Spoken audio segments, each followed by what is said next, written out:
The current landscape of artificial intelligence hardware is dominated by a single narrative. For years, the conversation has revolved around one company and their graphics processing units. They have been the standard for training large models and running them in production. But the technology is evolving, and the demands on hardware are shifting in ways that generic accelerators struggle to meet. Google has just announced a strategic pivot that challenges this status quo. They are introducing specialized silicon designed specifically for the next phase of artificial intelligence. This involves a split in their architecture, creating a tensor processing unit designed for inference and a separate tensor processing unit designed for training. These are the TPU-8i and the TPU-8t. This is not just a marketing exercise. It is a fundamental rethinking of how AI systems interact with the physical world. To understand why this matters, we must look at where artificial intelligence is going. We are moving into an era of agentic systems. These are not just chatbots that answer questions. They are systems that perceive, decide, and act.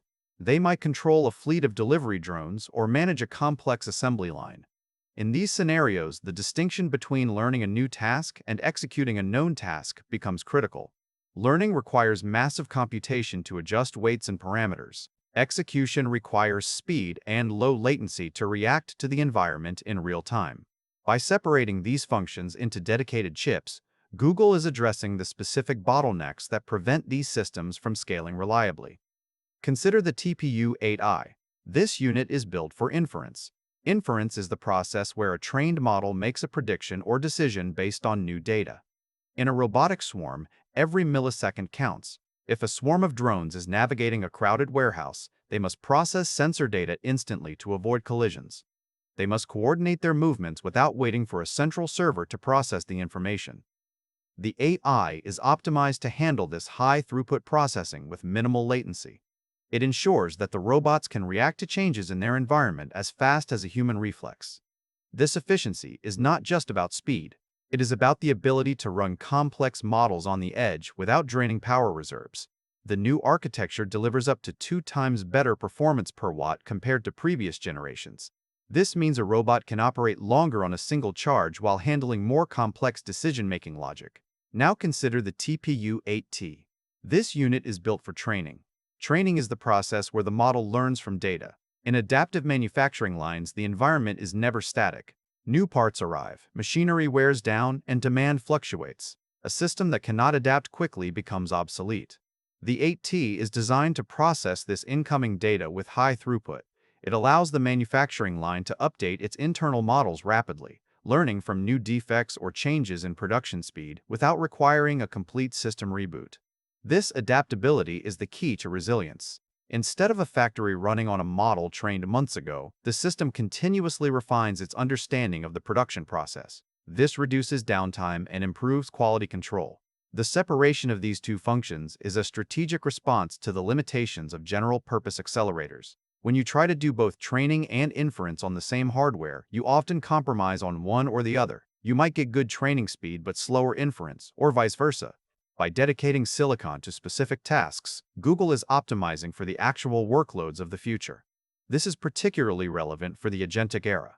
Agentic systems require continuous, high-throughput processing. They need to learn from their interactions and apply those lessons immediately.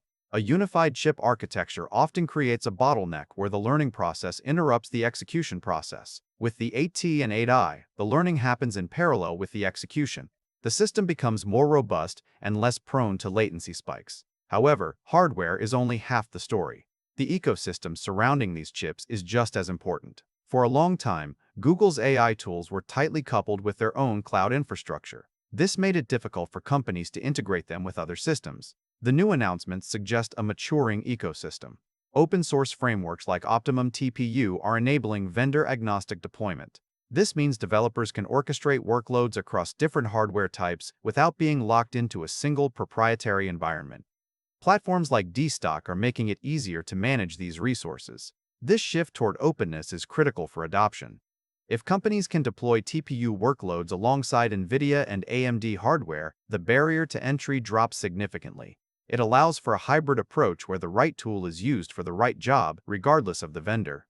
This shift toward efficiency and specialization signals a broader change in how we value computing power. For years, the metric was raw performance. How fast can you train this model? How many parameters can you fit? Now, the metric is shifting to performance per watt. Energy efficiency is becoming a primary competitive metric against GPUs. This is driven by the physical reality of scaling AI. Data centers are hitting power limits, cooling costs are rising. The ability to do more work with less energy is not just a cost saving. It is a necessity for sustainability. The TPU 8i and 8T represent a commitment to this efficiency. They promise to make large-scale AI inference more cost-effective and scalable. The implications for robotic swarms and adaptive manufacturing are profound. In a warehouse, a swarm of robots managed by the 8i could coordinate hundreds of units simultaneously. They could adapt to obstacles in real time without a central bottleneck. In a factory, the 8T could allow the production line to retrain its quality control models overnight based on the day's output. This creates a feedback loop where the system gets smarter over time. The latency is reduced, and the adaptability is increased. This is the kind of integration that moves AI from the cloud to the edge, from theory to practice. Thanks for watching all the way to the end. I am a one-person team working hard to make each video better than the last. Subscribe if you found value. It is the best way to show support. Drop a comment with your biggest takeaway. See you in the next video.